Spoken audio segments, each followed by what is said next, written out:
Maka sebagai seorang Katolik, kita harus berefleksi lebih dalam. Aku sudah pantas nggak menyambut Yesus lahir di hatiku gitu ya. Apakah aku udah pantas secara pribadi Yesus itu lahir di hatiku? Karena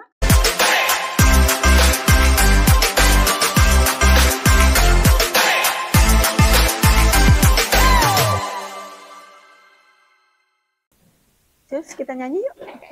Nyanyi bareng ya. ya,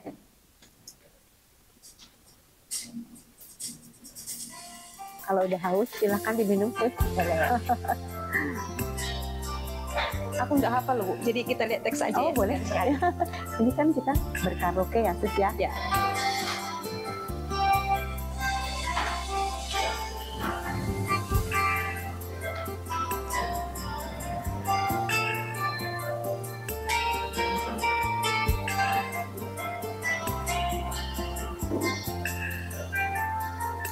Aku dulu Sus. Boleh. Tuhan, ku mau menyenangkan-Mu. Tuhan, bentuklah hati ini jadi bejana untuk hormat-Mu, cemerlang bagai emas murni. Tuhan, ku serahkan hatiku, semua ku berikan padamu, kudus dan hingga tulus selalu, agar aku menyenangkan-Mu,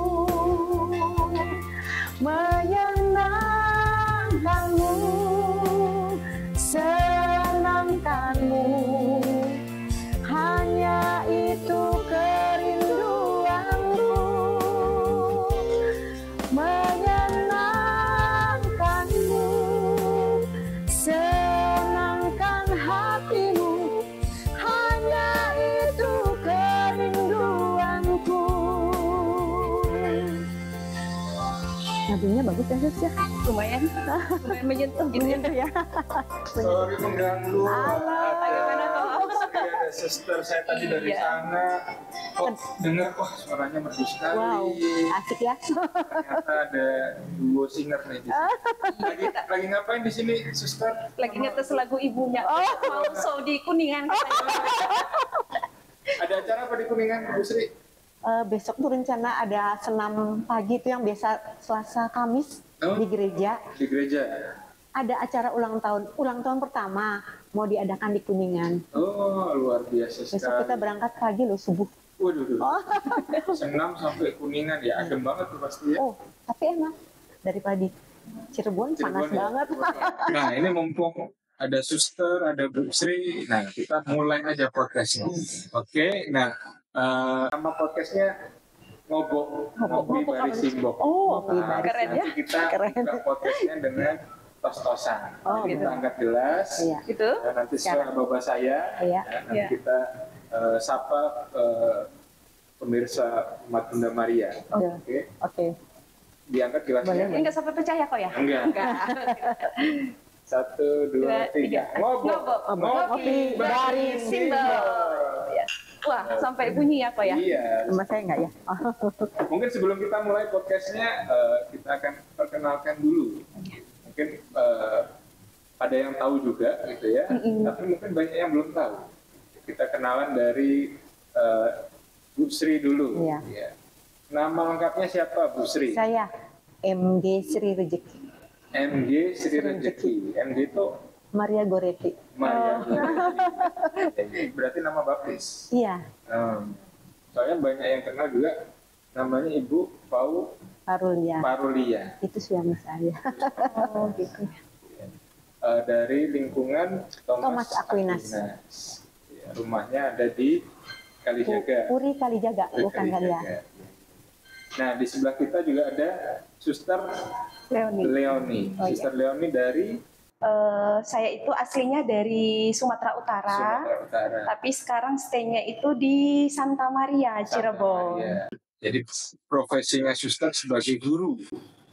Untuk saat ini saatnya sebagai guru di SMA Santa Maria Cirebon. Jadi mengajar di SMA. SMA Santa Maria. SMA Santa Maria. Nah, jadi kan mumpung kita menjelang bulan Natal nih ya, Desember, ya. Jadi kan kita mau tanya-tanya nih bagaimana tentang masa Advent. Jadi kita punya temanya mempersiapkan hati yang baru. Jadi semangatnya karena Gereja Bunda Maria juga sudah baru ya. Kemarin merayakan ulang tahunnya yang ke-30 juga. Suster ikut kemarin? Ikut dong. Yang jalan santai Ikut misi yang joget-joget nggak sih? Yang joget-joget kayaknya enggak. Kalau Bu Sri ikut ya?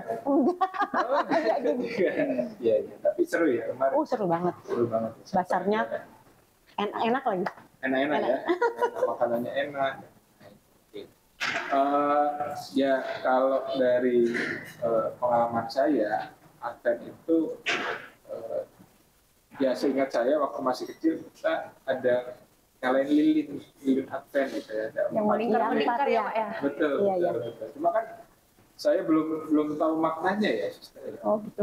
Saya belum tahu maknanya. Ini tepatnya Tapi kira-kira nih kalau menurut Suster, arti Advent apa?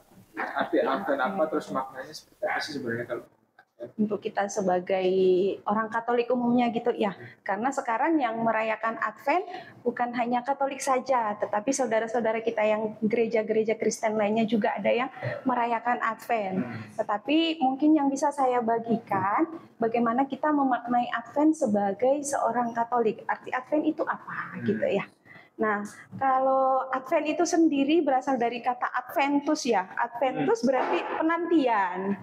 Penantian. Nah, tetapi kadang juga orang umumnya menyebut itu ada yang mengatakan persiapan, ada yang mengatakan penantian. Kalau mau dimaknai sebenarnya artinya sama. Tapi terkadang ini sering dimaknai berbeda.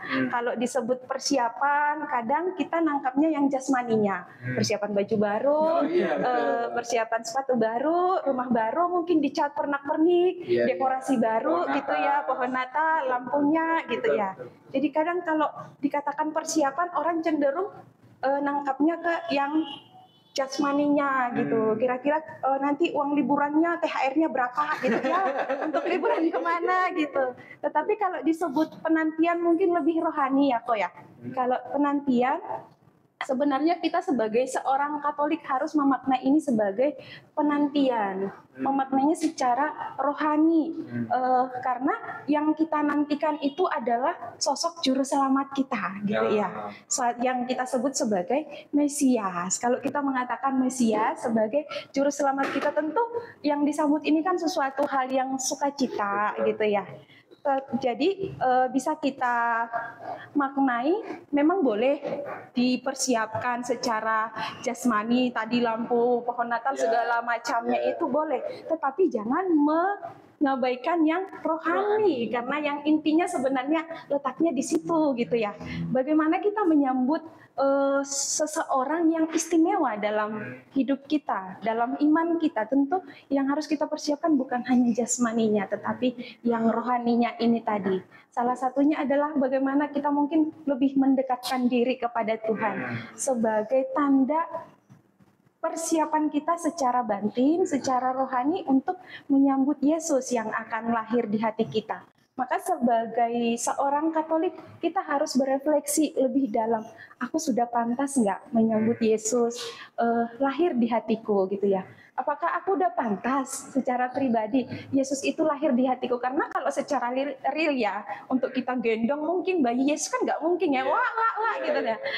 Mungkin ada pohon Natal, ada gua Natal, ada mungkin bayi Yesus dalam bentuk patung. Itu kan hanya sekedar untuk mengenang, simbol gitu ya. Tetapi yang real itu lahir di hati kita gitu ya. Maka sebagai seorang Katolik, makna Advent itu adalah penantian akan Sang Juru Selamat untuk lahir kembali di hati kita. Maka yang dinantikan ini harus dipersiapkan secara mendalam, baik jasmani maupun rohaninya. Jadi rohaninya ada penyuciannya dulu. Penyuciannya dulu. Jadi banyak hal yang harus kita pertobatkan. Mungkin kalau selama ini aku jarang ke gereja, dalam hal menyambut Yesus aku harus lebih rajin. Ya, siapa tuh yang masih jarang ke gereja tuh? Ke gerejanya cuma Natal sama Paskah. Napas gitu ya, napas Natal Paskah gitu tuh. Kalau pas Natal rame banget tuh. Rame banget, bajunya baru semua bling-bling gitu ya. Merah-merah hijau-hijau gitu tuh. Tapi kalau pas misa harian sepi. Nah itu. Ini menjadi pertanyaan, pantas nggak aku menjadi tempat lahirnya Yesus di tahun ini contohnya gitu ya. Misalnya di tahun 2024 nanti menjelang 2025 gitu. Nah, apakah hatiku sudah pantas? Jadi makna Advent itu bagaimana aku memperbaharui diriku, memperbaharui hatiku sehingga pantas untuk menyambut kelahiran Yesus di hatiku, di keluargaku, di komunitasku atau di gereja. Baik.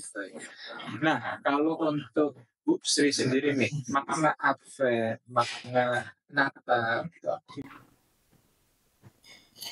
Kita harus memperbarui hati ya, terutama ya. Yang lama tinggalkan, kita minta sama Tuhan tolong perbarui hati saya supaya bisa menyambut Natal dengan sukacita, tentunya damai. Ya mungkin itu aja. Kalau kumpul-kumpul keluarga gitu. Kebetulan orang tua saya udah meninggal. Anak saya yang satu di Jakarta, yang satu di Bandung, yang satu di sini. Kadang kami kumpul, kadang juga enggak. Soalnya mereka sibuk dengan pekerjaannya. Satu udah nikah juga kan. Cuma saya belum punya cucu. Cucu. Nah itu menarik tuh. Jadi ya mungkin bisa diceritakan juga. Bu Sri anaknya berapa? Oh iya. Yang paling besar umur berapa? Yang paling kecil umur berapa? Anak saya 3, laki-laki semua loh. Wah, jagoan. Terpujilah di antara laki-laki. Nomor 1 dia Yang sudah menikah tadi. Sudah ya. Tinggal di Jakarta, umurnya 33 ya. Oh, 33. Nah, yang di Bandung Namanya siapa, Bu? Rio. Ya. Yang kedua Aji di Bandung. Tapi dia belum nikah. Kerja juga. Iya, dia memang pengen mandiri. Tadinya sempat di sini, cuma aduh saya pengen mandiri dan lagi di sini kan panas. Oh, dia jadi merantau ke sana. Iya, jadi di Bandung. Nah, yang ketiga Franz, dia masih SMP kelas 9. Jauh banget ya. Di Jadi Kunir. yang bontot tuh. Iya. Itu yang nemenin saya. Yang bikin semangat saya bertahan. Karena saya kalau nggak salah pernah lihat anaknya Bu Sri Miss Dinar juga. Oh betul. Oh, jadi aktif juga. Berarti juga di gereja gitu ya. Aktif, anak-anaknya aktif gitu ya. Wah, ini baru. Tadinya nggak aktif saya. Oh gitu. Ini menarik. Ini udah Advent duluan ini Pak ya.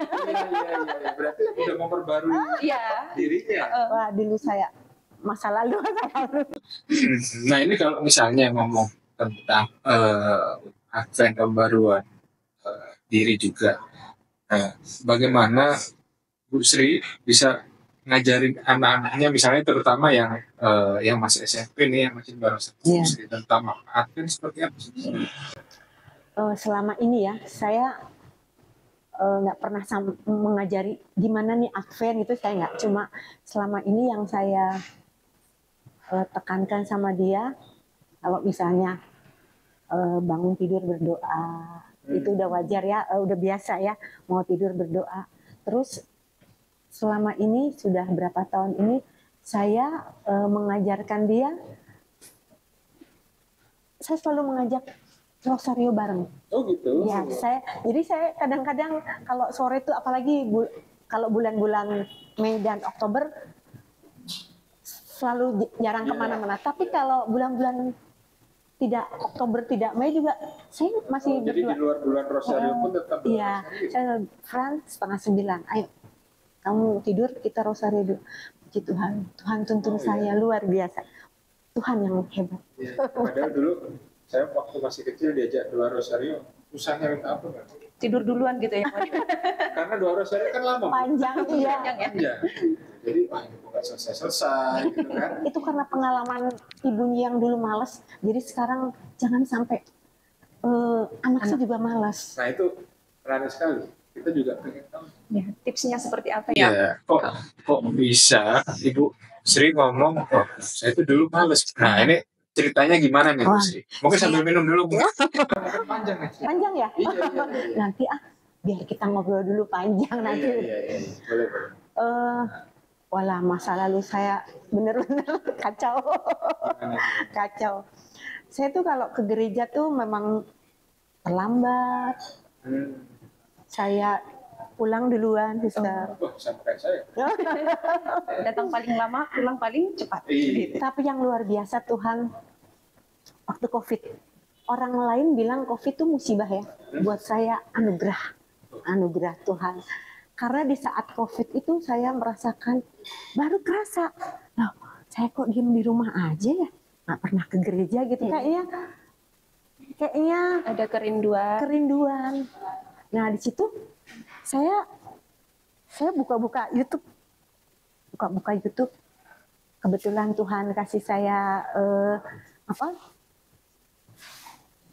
kasih saya suka nyanyi. Saya buka YouTube, di situ ada worship. Saya tuh tiap hari, sister, tiap hari itu beberapa kali worship itu nggak dihitung. Terus nggak tahu berapa jam, terus aja sampai tetangga pada Bu Sri nyanyi terus gitu. Sampai bilang, saya tuh nggak rumah saya tuh deket jalan, nyanyi worship saya ikutin terus. Tapi luar biasa Tuhan. Itu pakai sound horeg atau gimana? Kok tetangga pada dengar? Saya ada sound yang kecil itu, yang duduk itu, saya jadi otomatis orang dengar ya. Nah, masih COVID juga, saya di referensi sama teman waktu di Cimahi, suruh ikut SHDR.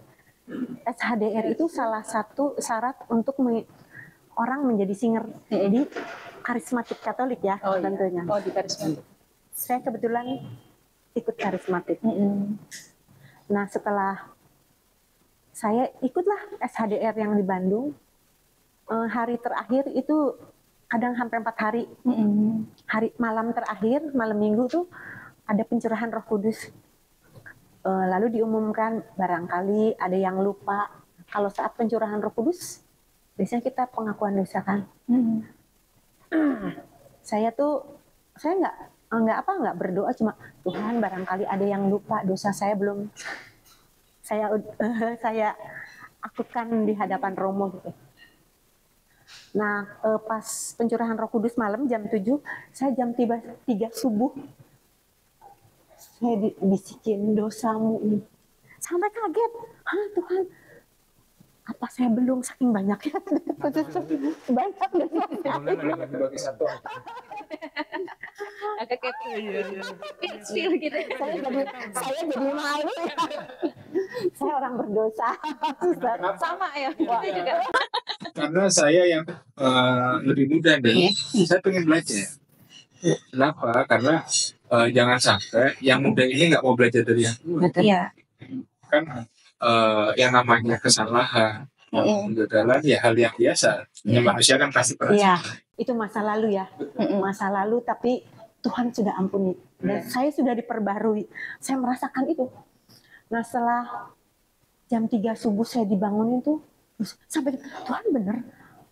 Kayaknya udah, tapi saya tuh seperti yang merasakan kalau itu Tuhan. Saya bilang, Tuhan apa bener ya? Udah gitu tiba-tiba gini, baca firman. 3 kali. Saya masih bandel. Tuhan kalau jam segini, tetap saya bilang Tuhan kalau jam segini saya baca firman, perih mata saya. Sama begitu. Terus saya tiduran lagi nggak bisa tidur. Saya gatal ini kaki saya. Akhirnya saya keluar ke ruang tamu, ruang keluarga.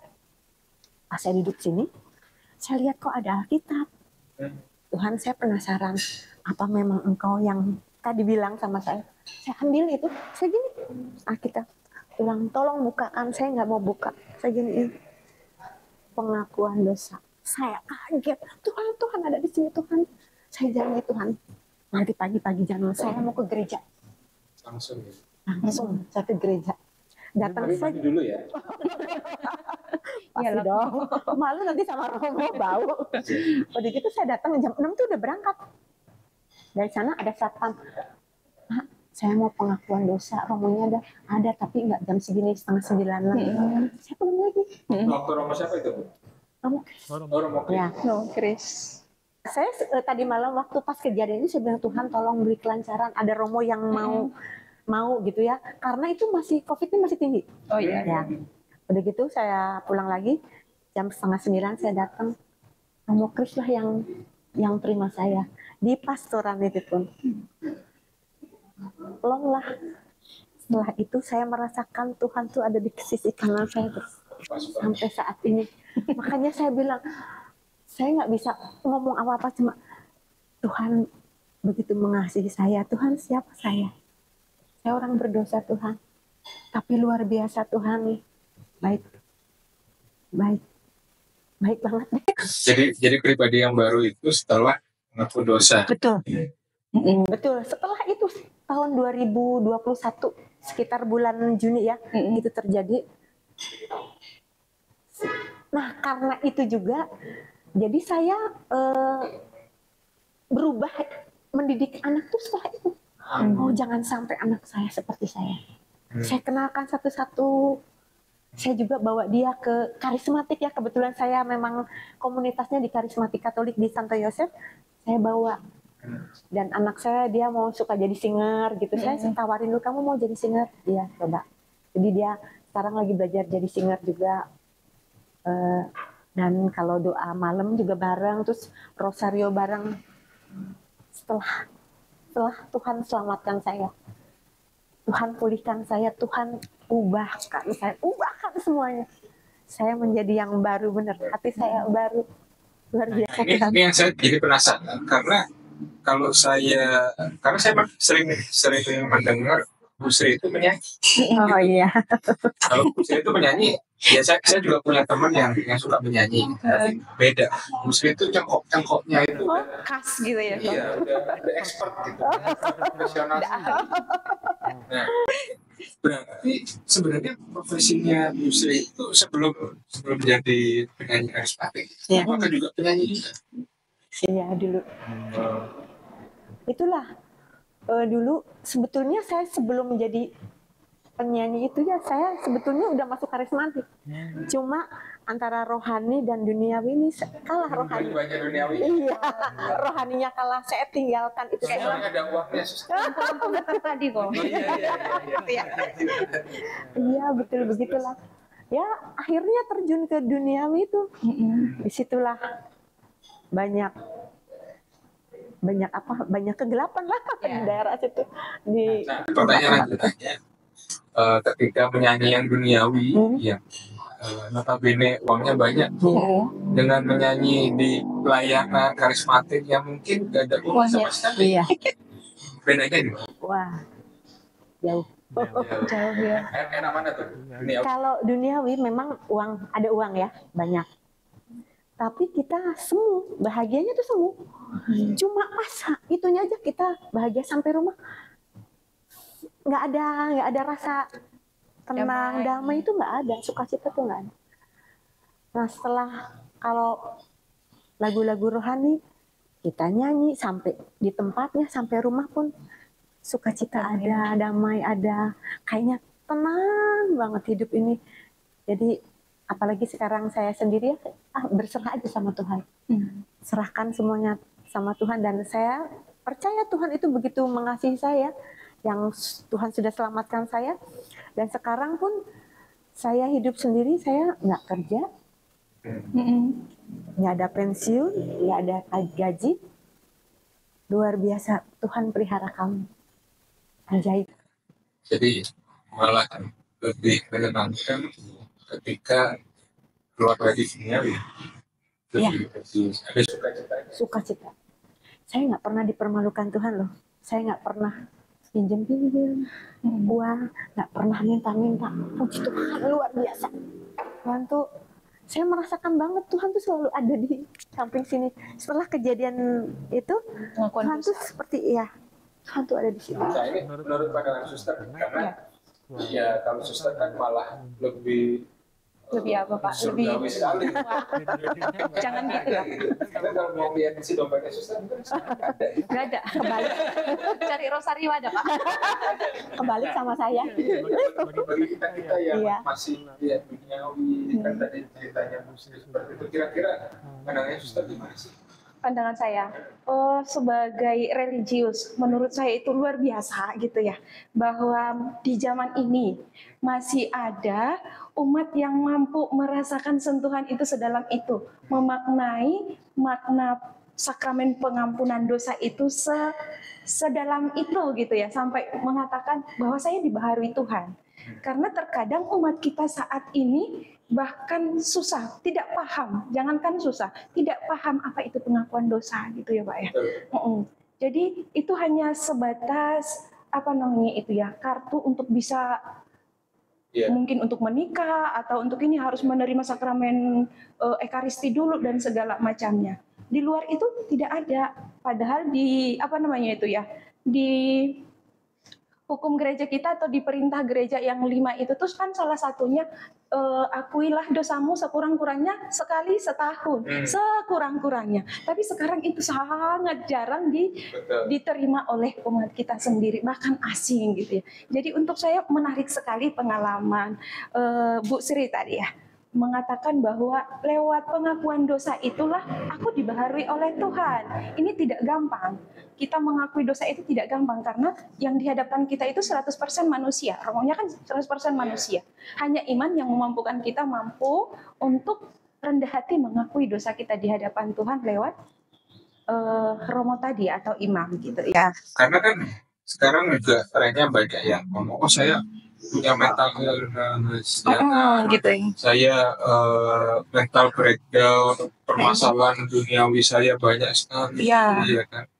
Tapi ternyata obatnya cuma ya pengakuan Iya, dosa aja. iya. Jadi mau jadi pribadi yang baru aja. Ya. Karena di saat kita mampu mengakui sebenarnya kelemahan atau dosa-dosa kita, justru di situ Tuhan bekerja ya, menyembuhkan kita. Ini bukti konkret ya. Sembuh ya Bu. Yang luar biasa Tuhan. Saya juga nggak tahu sampai sekarang Tuhan luar biasa, Tuhan bisa ubahkan saya gitu. Tuhan bener-bener, saya merasakan Tuhan tuh begitu mengasihi saya. Saya ini bener-bener bandel, bener-bener. Bandelnya gimana Bu? Kan kita pengen. Pokoknya penasaran satu aja mungkin yang tipis-tipis bandelnya itu. Saya ya suka makan Indomie 5 kali sehari. Contoh ya. Ya yang bandelnya ini, saya kan ke gereja aja. Kadang-kadang kalau lagi saya ada ini lebih baik duniawi dulu ke gereja, jarang kayak. Jadi misalnya kalau ada job untuk nyanyi, mending saya Job dulu daripada ke gereja. Dan sekarang malah yang saya dengar Bu Sri malah rindu Iya. ke gereja. Saya tuh semenjak itu saya tuh kangen banget sama Tuhan tuh. Orang rosario aja pengennya di gereja. Terus sekarang ke gereja aja pengennya saya nunggu gitu. Saya nggak mau saya terlambat. Saya lebih baik nungguin di gereja setengah jam walaupun saya nggak doa tapi diam aja. Kayaknya tuh tenang hidup saya. Tenang banget. Kalau ke gereja nyanyinya apa sih? kan kita juga penasaran ya. Apakah dari romonya atau dari orang-orangnya? Nggak tahu atau suasananya. Kangen aja. Kangen rasanya tuh pengen deket sama Tuhan tuh. Yang katanya cinta mula-mula apa ya? Cinta itu luar biasa, saya bener-bener. Terus di cinta mula katanya kalau kata orang Kristen. Soalnya dulu saya sempat ikut doa Kristen. Saya tuh dulu di Cimahi saya ada doa Selasa orang Kristen. Saya tuh sering ikut. Oh gitu. Saya sepertinya lebih menarik untuk saya. Dia di sana kan lagu-lagunya ngepop gitu ya. Kalau di lagu kita kan mendayu-dayu kayaknya udah nggak dan itu gitu ya. Terus gitu ya Bu ya. Diulang-ulang setiap minggu, nggak boleh diganti sembarangan gitu ya Pak. Iya.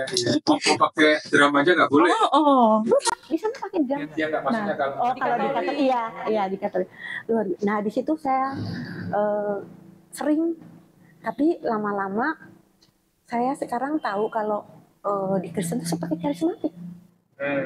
Ada kelompok doanya. Iya. Di Katolik ada juga. Ada, iya. Mau yang istilahnya lebih versi worshipnya Rancak gitu lah ya. ya. Ya, Iya. gitu. Kemarin juga sempat dulu masuk karismatik di Cimahi, cuma kayaknya kurang menarik buat hati saya. Oh gitu. Iya, nggak tahu, saya juga heran. Memang udah harus begitu kali kan. Nah setelah itu saya merasakan tuh, oh ternyata Katolik lebih luar biasa loh. Di sana kalau itu karismatiknya, tapi di Katolik ada puncak ekaristinya, itu yang saya dapatkan. Oh luar biasa Katolik. Jadi saya semakin gimana ya sama Katolik tuh makin cinta juga dengan Katolik, ternyata beda. Jadi memang ya kelihatannya kok awalnya tidak menarik gitu ya. Tapi ternyata kalau di dalam ini Iya. ya jadi berbeda sekali, jadi punya makna dalam. Nah kalau suster nih, Ya. di biara gitu. Nah, Kalau tadi pengalamannya Sri tentang menyanyi karismatik, kalau di biara ngapain sih suster? bernyanyi juga. Pak. Bernyanyi juga, doa rosari juga. Doa rosario juga, beda-beda tipis.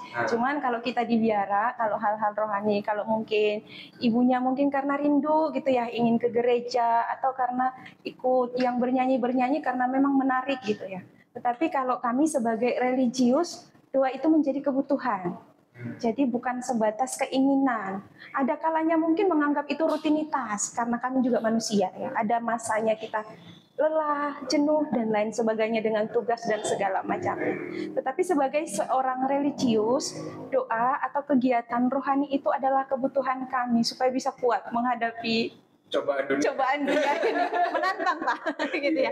Misalnya saya nih, sampai di usia 34 nggak boleh pegang HP misalnya nih kan, untuk orang wow gitu ya. Jadi suster ini belum boleh pegang. Belum boleh.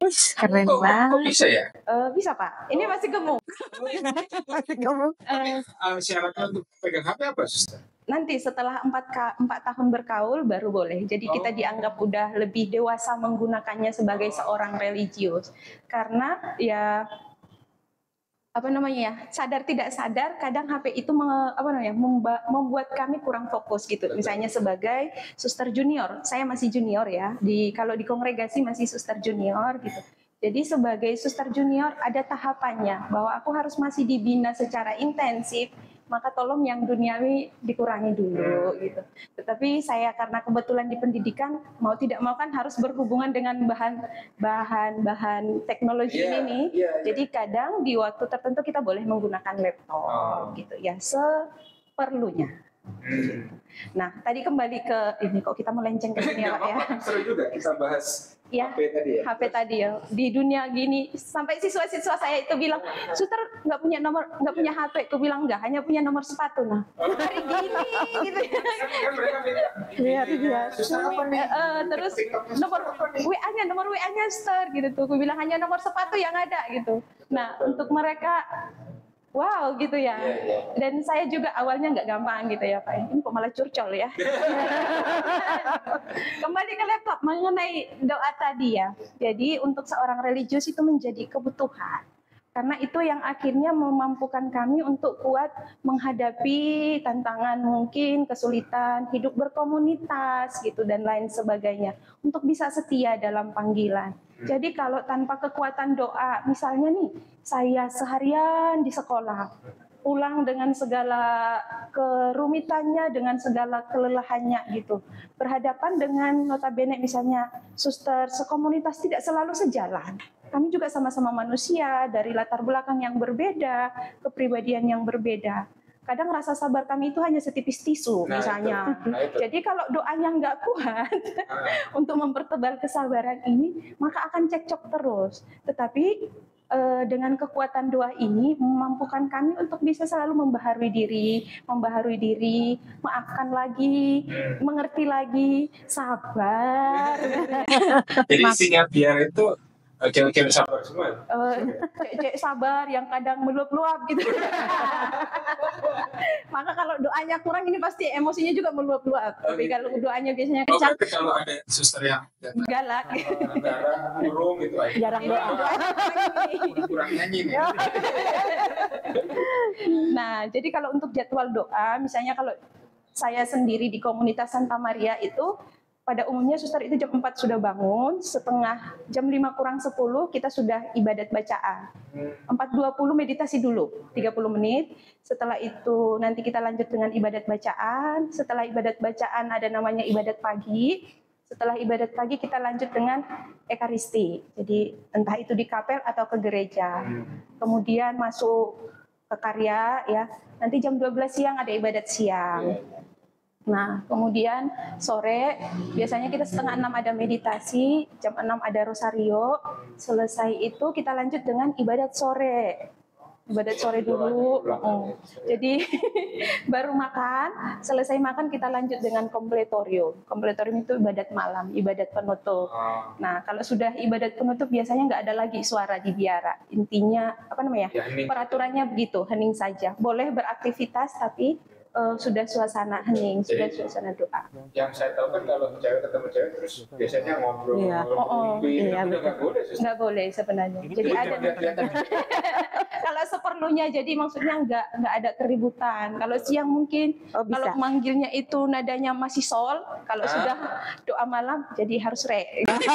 Iya. Nah ini ada hubungannya. Kalau misalnya kita tadi ngomongin Natal, kalau saya kan identik Natal itu ya keluarga, pesta, makan-makan. Nah, kalau kehidupan suster gimana? Karena tadi kita sempat ngobrol, kalau di Natal malah ibadah, malah Tugasnya banyak gitu. Nah itu bisa diceritakan. Oke, ini aku kayak diinterogasi mengenai curhat colongan gitu ya. Ada yang mau jadi suster di sini? Ya, benar. Soalnya sekarang yang jadi suster itu susah gitu katanya. Misalnya ponakanku ditanya ini, nggak ada suaminya.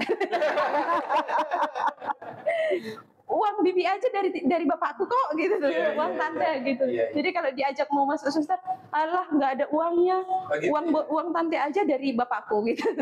Duniawi sekali. Nah, jadi di biara itu kadang tadi kalau Bapak bertanya gimana sih suasana Natal di biara itu, kalau kami kan mikirinnya misalnya bisa weekend, liburan gitu segala macam. Nah kalau di biara seperti apa? Gitu. Suasana liburnya kurang lebih sama, ya mungkin libur, tapi liburnya ini beda. Kalau mungkin hidup berkeluarga, libur mungkin bersenang-senang, happy dan lain sebagainya.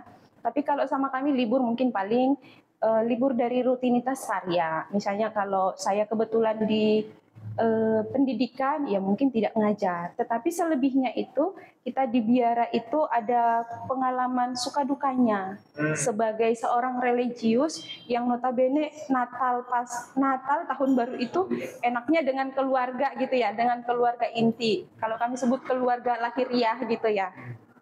Tetapi setelah memutuskan menjadi seorang religius, kadang itu susah kita dapatkan pengalaman-pengalaman tadi. Misalnya duniawi sekali, baju baru, sepatu baru, misalnya gitu ya. Udah gitu THR-nya berapa gitu ya. Kalau misalnya nih, suster baju baru kan bajunya gini-gini. Nggak ketahuan ya Pak ya.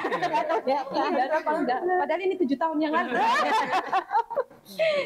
Nah itu terus kemudian mungkin bisa liburan, kumpul keluarga, itu kan pengalaman yang saya alami misalnya nih dari kecil. Tiba-tiba setelah sekolah memutuskan menjadi suster itu hilang tiba-tiba ya, nggak susah untuk berkumpul kembali dengan keluarga.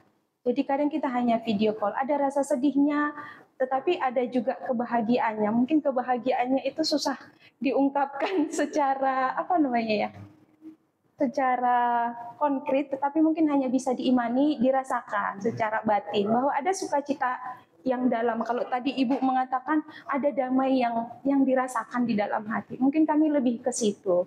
Bahwa misalnya saya nih memutuskan setelah menjadi suster itu saya nggak pernah Natal tahun baru dengan keluarga, gitu. Belum pernah mengalami. Kangen nggak sih? Kangen banget. Kangen banget. Tetapi karena memang sudah punya komitmen bahwa saya ingin menjadi seorang religius, seorang suster gitu, maka setiap keputusan kan pasti ada konsekuensi. Nah, salah satu konsekuensi ya saya harus meninggalkan ini tadi, keluarga, kesenangan keluarga. Ya dalam tanda petik mereka menjadi nomor 2 di dalam panggilan saya. Yang menjadi nomor 1 sekarang kan panggilan saya, yaitu ya sebagai seorang suster. Maka yang harus saya taati ya peraturan di biara. Misalnya mengatakan kalau di kongregasi saya nih, Natal diusahakan di rumah tanggal 25 dan tanggal 1. Nah, padahal itu kan waktu-waktu yang sangat pendek gitu ya. Nggak mungkin saya misalnya nih di luar Jawa, harus lari-lari dari Sumatera untuk pulang ke Jawa untuk Natal, kemudian pulang lagi, tahun baru datang lagi. Nah, gitu. Jadi sangat tidak memungkinkan untuk kami misalnya Natal tahun baru di rumah. Walaupun mungkin dalam waktu-waktu tertentu nanti bisa saja dapat kesempatan itu, tetapi harus mengatur waktu, jangan sampai ini dilanggar gitu ya. Jadi mengusahakan bahwa saya ada di biara, liburnya nanti setelah tanggal 2, supaya tidak mengganggu gitu ya. Tuh. Tetapi itu sangat tipis kemungkinan untuk kami dapatkan, karena ya selain karena jarak juga karena karya. Misalnya kalau di pendidikan, iya ada di pendidikan. Karena harus kalau ngurusin murid juga ya? Harus ngurusin murid, ngurusin orang tuanya, ngurusin gurunya dan lain sebagainya. Karena ada open house lah, tugas perayaan Natal sekolah lah dan lain sebagainya. Itu Pak. Mungkin yang di kesehatan juga begitu, karena suster itu kan bukan hanya bertugas di pendidikan, ada yang di kesehatan juga atau di sosial juga. Tadi suster Mama ada yang di PAD juga ya? Ada yang di PAD, misalnya kalau di Cirebon ini komunitas PAD gitu ya. Itu kan bagian kesehatan di rumah sakit gitu. Jadi mereka juga kan tetap harus ke rumah sakit gitu, karena sakit tidak bisa ditunda gitu. Jadi kita harus pintar-pintar kadang berbagi waktu, siapa yang bisa libur, siapa yang tidak. Kalau kebetulan bisa dapat libur di musim-musim Natal, misalnya dari tanggal 2, syukur kepada Tuhan. Kalau tidak dapat libur, nggak bisa dapat jatah libur di situ, ya harus berbesar hati. Harus bersyukur. Itu konsekuensi dari pilihan saya. Karena setiap pilihan itu tidak ada yang tidak memiliki konsekuensi. Entah itu konsekuensinya menyenangkan atau mungkin menyakitkan, menyedihkan, gitu ya. Menyedihkan nih, kelihatannya menyakitkan nih. Iya, gitu. Tapi harus diterima, itu bagian dari pilihan. Karena tidak ada satupun pilihan di dunia ini tanpa konsekuensi. Ya. Tergantung bagaimana kita menerima setiap konsekuensi dari pilihan kita. Tetapi kalau komitmennya sudah kuat, maka apapun konsekuensinya pasti bisa dilalui atau dijalani. Sehingga suasana Natal itu sekalipun tidak bersama keluarga, tetap bahagia, tetap happy. Ada kelahiran baru di dalam diri. Misalnya, akhirnya aku bisa melewati tahun ini tanpa keluarga. Aku masih kuat, aku masih setia gitu ya. Itu satu hal yang kami syukuri sebagai seorang religius dari tahun ke tahun. Tahun ini aku bisa setia gitu ya. Tahun depan belum tentu. Jadi itu suatu hal yang selalu kami syukuri di masa-masa Natal, masa tahun baru. Apakah aku masih setia Tuhan gitu ya. Dan meminta satu tahun ke depan. Karena ya di zaman ini tidak mudah untuk menjadi seorang religius, itu tidak gampang. Banyak tantangan di sana sini, godaan di sana sini yang harus dilewati. Itu Pak. Kayaknya tadi saya melihat ada muridnya suster juga. Iya, aku juga sekilas tadi lihat, tapi udah besar. Dulunya masih imut-imut gitu ya. Iya. Itu tadi namanya kalau nggak salah Maria. Nah, ini nih. Ini nih ada di SMP Santa Maria, ini pernah ketemu gitu ya. Kebetulan aku lagi main sini juga sih, terus ngeliat suster. Gitu. Suster. Punya suster kan pas itu sempat mengajar saya di kelas 9, tapi hanya untuk waktu yang singkat sih ya. Iya. Jadi ya senang bertemu lagi dengan suster. Iya, oke, syukur lumayan masih diingat ya. Jadi suster begitu, jadi di mana-mana diingat. Oke, Maria, ini tadi mau ngapain ini Maria? Kok tumben kamu ke sini? Iya, itu apa sih pengen bahas nih, kemarin tuh Gereja Paroki Bunda Maria Cirebon itu kan baru ngerilis e-book 3 Dasar Warsa. Jadi ini tuh e-book gitu, bukan buku fisik, karena kita kan di era digital tuh ya, jadi apa-apa serba virtual ya. Jadi kebetulan banget Gereja Bunda Maria itu baru merilis buku ini. Barangkali suster atau ibu atau udah ngeliat? Belum ya? Udah saya. Saya yang belum ya. Kita belum ya, sister ya. Suster kan emang katanya belum boleh megang HP ya. Nah, itu dia ketinggalan zaman. Jadi harus tunggu dulu baru bisa ngelihat e-booknya. Oke. Nah, jadi di dalam buku ini itu isinya itu tentang perjalanan gereja Bunda Maria selama 30 tahun. Jadi dari awal gereja ini didirikan sampai dengan renovasi terbaru sekarang. Berarti pasti suster udah ngeliat ya renovasinya udah dong, emang glow up banget gitu ya. Glow up. Keren ya. Nah, ini isinya tuh juga ada video ya. ada video, ada foto gereja, rumah mulia terbaru kita, DBHT, semua itulah. Nah, di situ juga ada apa ya, kayak Kategorial juga. iya, update kategorial dan fasilitas yang ada di dalam gereja Bunda Maria. Karena sekarang kan gereja kita sudah makin berkembang, sudah makin besar, banyak dikunjungi orang. Jadi ya bagi yang mau ngecek isi buku ini boleh banget Bisa bisa dilihat di mana? dicek Di sini? di video Nanti deskripsi. editornya kasih barcode ya. Silakan, linknya juga udah tertera di deskripsi. Oh gitu. Nah, iya. Ya. Jadi wajib baca ya. Wajib dong, ya. harus dong. Ini panitianya. Ini berbayar nggak ini kalau baca? Berbayar Enggak nggak? dong, pasti gratis. Gratis. Oh gitu, menarik ya. Karena supaya umat-umat Bunda Maria juga mau mengenal Iya. gerejanya lebih dalam lagi. Contoh misalnya, Bu Sri kan ikut kategori Santa Monica ya. Iya. Nah, jadi apa sih Santa Monica itu? Oh di situ sudah ada gitu ya? Iya. Oh. Terakhir halaman buku udah ada berapa? Ada berapa ratus ya? 200. Wow. Iya. Panjang ya, banyak ya. Iya, jadi kayak baca Harry Potter. Dari buatan versi rohani gitu ya. Tapi karena buku interaktif, ada videonya, ada fotonya, Jadi nggak membosankan ya. Buku ini tuh diharapkan apa sih ya?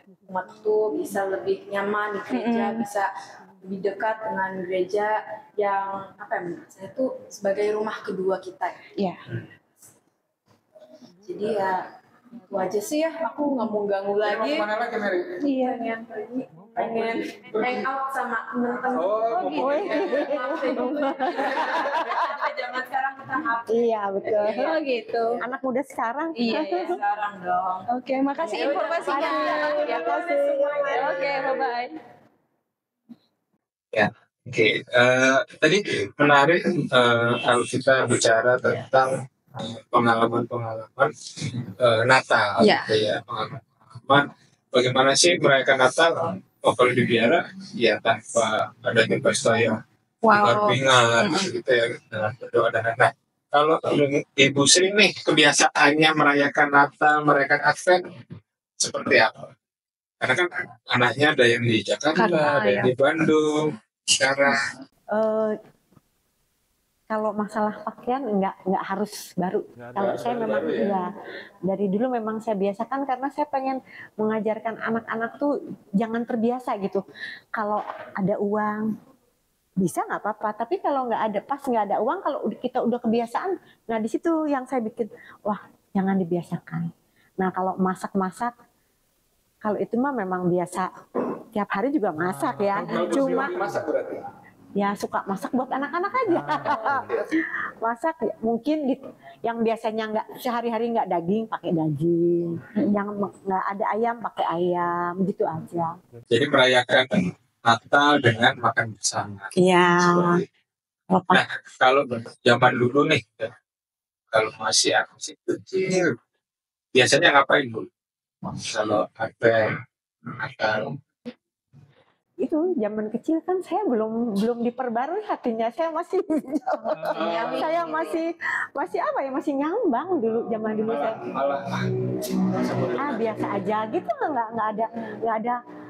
Saya tuh dulu nggak pernah ngajak, ayo kita ke gereja bareng, doa bareng tuh nggak pernah. Saya ini baru, saya walaupun udah udah tua, tapi rohani saya masih anak-anak banget. Beneran saya baru. Tuhan terbaru saya ini baru-baru ini. Itu luar biasa lagi. Kalau menurut saya sih bukan rohani anak, tapi harusnya malah sudah dewasa rohaninya. Karena mengalami pembaharuan Iya. gitu ya. Itu saya benar-benar mungkin selama ini Tuhan sudah mau ini mau, cuma saya mungkin nggak kerasa baru kali ini, karena saya benar-benar kerasanya kok dikasih tahu, disuruh baca firman, sampai luar biasa itu. Sampai saya Alkitabnya saya buka dan yang keluarnya pengakuan dosa, saya sampai kaget. Itu kan luar biasa. Wah, saya benar-benar sesuatu yang di luar nalar saya, yang nggak akan ada orang yang bisa begitu kecuali Tuhan. Jadi proses transformasi rohaninya Bu Sri itu pas waktu COVID itu kan? Iya. Makanya saya bilang. Berarti suami meninggal pas waktu COVID? Bukan. Setelah enggak. Saya kan 2001 nih saya di Jamah Tuhan. Dia setahun sih. Enggak sampai setahun deh. Setelah itu. Meninggalnya tahun 2002 tapi bulan Maret. Jadi enggak sampai setahun. Gitu. Saya tuh setelah itu tuh tiap malam tuh tiba-tiba mau tidur. Suami saya cerita almarhum, nyanyi aja. Pas tiba-tiba udah nggak ada tidur. Itu suami saya juga kaget. Kenapa Bu? Kok ya? Tiba-tiba yang biasanya nyanyi lagu pop, sekarang nyanyi lagu rohani gitu ya? Ya biasa juga nggak nyanyi gitu ya. Kalau nggak nyanyi pun diam. Ini sih kalau mau tidur tuh nyanyi lagu-lagu rohani. Tiba-tiba terus hilang aja, tidur aja. Itu tuh hampir tiap malam. Kayak jaket masa tak berpikir. Saya dari Tuhan, terima kasih puji Tuhan, terima kasih Tuhan. Saya cuma bisa mengucapkan terima kasih bagi Tuhan, ubahkan saya, semuanya diubahkan Tuhan. Kalau boleh tahu, suami meninggal karena sakit? Dia punya liver, tapi 2 minggu sebelum meninggal itu dia bilang kalau kata dokter udah sembuh. Nah tapi pas mau meninggalnya tuh sore tuh kami masih bareng ya. Terus mau meninggalnya tuh jam berapa tuh dia gini tiba-tiba menggigil panas sih tiba-tiba. Nah besoknya saya ajak ke dokter penyakitnya yang liver ya. Saya takutnya ada ini ya, ada kaitannya dengan liver. Akhirnya kata dokter itu suruh di ronsen. Ya di ronsen. Dan di paru-parunya tuh setengah air. Itulah. Tapi waktu di satu apa yang di saturasi itu, ya katanya masih normal, masih bagus. Tiba-tiba saya waktu itu saya sempat latihan kur dulu itu setengah jam, terus sambil ngambil obat datang saya kasih, nggak lama setengah jam.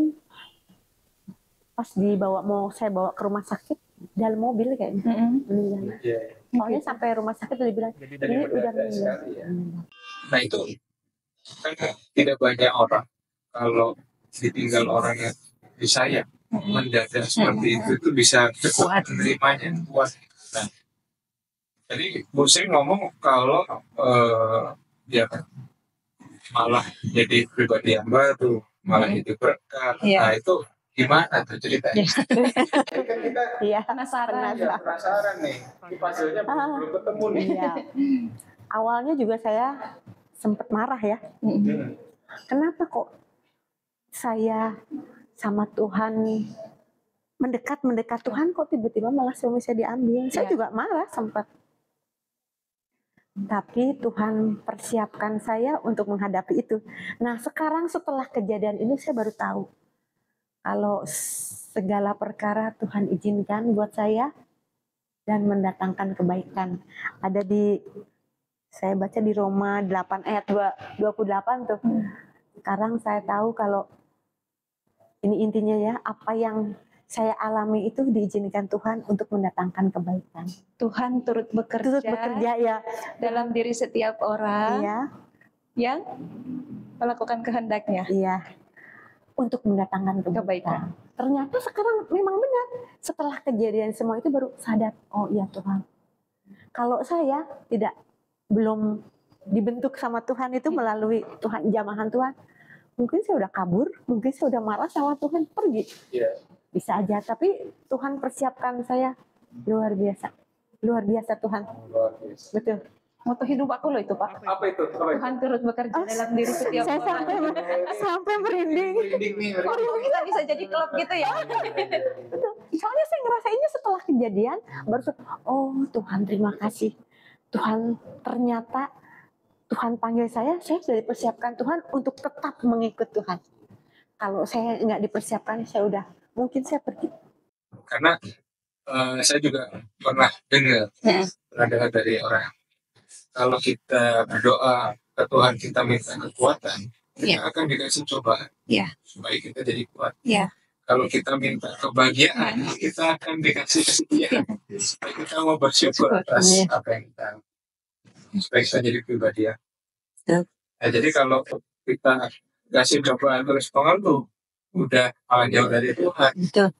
Ya, berarti konsep pemahamannya yang salah. Saya kadang suka tiba-tiba kalau inget gitu ya, Tuhan begitu saya diselamatkan bener-bener sama Tuhan. Tuhan, saya sampai nangis Tuhan, berbesmili gitu. Tuhan, siapa saya Tuhan? Siapa Tuhan? Tuhan begitu mengasihi saya Tuhan, luar biasa. Luar biasa, saya juga nggak ngerti perbuatan Tuhan sama saya. Cuma saya jadi kayak suster sekarang. Saya minta kekuatan dari Tuhan tuh, saya setiap malam saya berusaha. Saya lawan ngantuk saya bersyukur sama Tuhan. Nah kadang kan suka bangun malam tuh ya, walaupun ngantuk, walaupun saya lawan. Tuhan terima kasih Tuhan. Tuhan selamatkan saya. Nomor satu itu saya. Terima kasih Tuhan selamatkan saya. Itu mahal banget keselamatan. Mahal Pak. Mahal banget. Kuncinya mahal. Betul. Betul, mahal banget buat saya mahal. Karena ternyata mahal itu nggak diukur dari uang. Ya. Karena saya benar-benar hidupnya begini, jatuh banget. Dan saya merasakan nggak ada kebahagiaan di luar Tuhan. Saya merasakan sekarang tuh benar-benar seperti saya tuh diapain ya. Kadang-kadang saya lagi berdoa seperti yang dipeluk sama Tuhan Yesus. Seperti yang digendong. Luar biasa. Luar biasa. Saya bahagia betul. Mungkin lebih ke damai gitu ya Pak ya. Damainya. Nah ini sebagai penutup, mungkin suster bisa kasih pesan apa ya? Dari apa yang sudah kita bicarakan, dari semangat mata, pembaharuan jiwa, pribadi, supaya kita pribadi yang baik. Nah kira-kira seperti apa? Silakan. Ini kok aku kayak ingin ikut terharu gitu ya. Jadi ternyata ya, ada tisu nggak ya?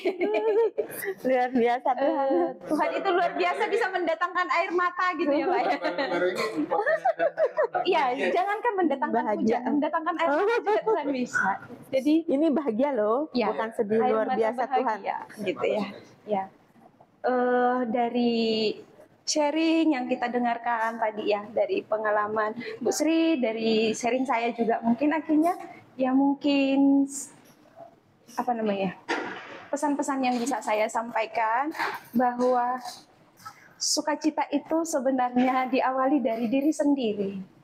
Bukan hanya sebatas uang, tadi sudah ada pengalaman real, juga bukan hanya sebatas rutinitas bahwa aku rajin ke gereja, aku aktif di mana-mana dan segala macamnya, tidak. Tetapi di saat aku mampu membaharui diriku dengan lebih mendekatkan diri kepada Tuhan. Salah satunya tadi dengan pengakuan dosa. Mungkin di masa Advent nanti yang akan kita jalani, ini menjadi suatu tindakan konkret untuk mempersiapkan diri untuk menanti kedatangan Sang Juru Selamat kita, yaitu Yesus Kristus. Sehingga kita sungguh dapat mengalami pembaharuan hati, pembaharuan hidup seperti sukacita yang dialami Bu Sri tadi. Mungkin di saat itulah kita sungguh bisa merayakan Natal. Karena sebenarnya Natal itu bukan hanya sebatas pesta, baju baru, THR, lampu kerlap-kerlip, dan lain sebagainya. Tetapi di saat kita mampu mengalami pembaharuan hati yang luar biasa, mampu mengakui segala keterbatasan, kelemahan, dan dosa-dosa kita, mendekatkan dirilah kepada Tuhan. Karena pada akhirnya di dalam Tuhan kita mampu memperoleh damai yang sebenarnya kita kejar di dunia ini dengan berbagai bentuk dan ideal kita masing-masing. Tetapi kalau bukan bersama Tuhan, semuanya menjadi semu. Betul. Yang abadi adalah pengalaman Ibu tadi ya. Maka Luar biasa. orang-orang muda, Bapak Ibu sekalian, dekatkan diri kepada Tuhan. Ingat salah satu isi perintah gereja kita, akui dosamu sekurang-kurangnya sekali setahun. Jangan lupa. Jangan lupa. Itu perintah gereja. Itu sih mungkin pesan-pesan dari saya. Oke, Terima luar kasih. biasa sekali. Mungkin kita tutup podcast ini dengan kita angkat gelas lagi. Oh, gitu. Boleh. Kita sampai lupa minum ya. Karena saya nggak tumpah nanti ya. Saya tutup ya. Diminum Ini dulu. sampai luber nih. Karena ya biasanya podcast ini hostnya bukan saya. Oh gitu ya. Ya, Ini baru nih. ya hostnya harusnya cewek. Itu namanya Clara. Karena hostnya kan namanya Albert. Terpujilah di antara wanita gitu ya. Karena melihat kayaknya hostnya sama narasumbernya cewek-cewek nih, kenapa nggak saya gitu. Jadi biar ada Ada bandingnya lah iya. ya. Jangan-jangan takut tersaingi Pak.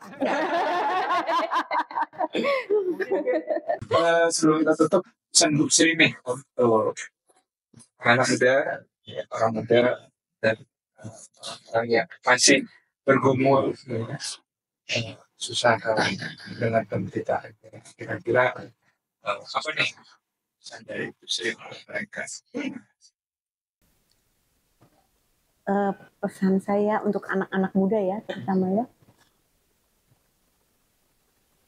Satu, kita harus percaya sama Tuhan. Kalau Tuhan tuh ada, walaupun tidak kelihatan. Percaya dan berserah. Kita sudah diatur Tuhan kok. Hidup kita, rezeki kita, semuanya diatur Tuhan. Dan yang tadi, yang ayat itu, yang Roma 8 ayat 28 itu, Tuhan turut akhirnya, iya. Setelah kejadian semua, kayak saya nih, kejadian semua hidup saya jatuh bangun. Sekarang saya bawa Nanti ditambahin ya gitu ya. Roma 8 ayat 28. Itu baru merasakan, oh Tuhan turut bekerja dalam kehidupan saya. Untuk mendatangkan kebaikan. Ya. Inilah Tuhan pengen saya menjadi orang yang baik. Ya. Oke, kita tutup dengan mengangkat gelas dan menghadap Kamera gitu ya. ngobrol Bareng Simbo. Wow, merdu Sampai banget ketemu ya. lagi di podcast Oke, selanjutnya. terima kasih. Terima kasih. Terima kasih. Sama-sama. Terima kasih suster. Terima kasih kau. Semoga semakin diperbarui lagi jiwanya. Amin, amin, amin.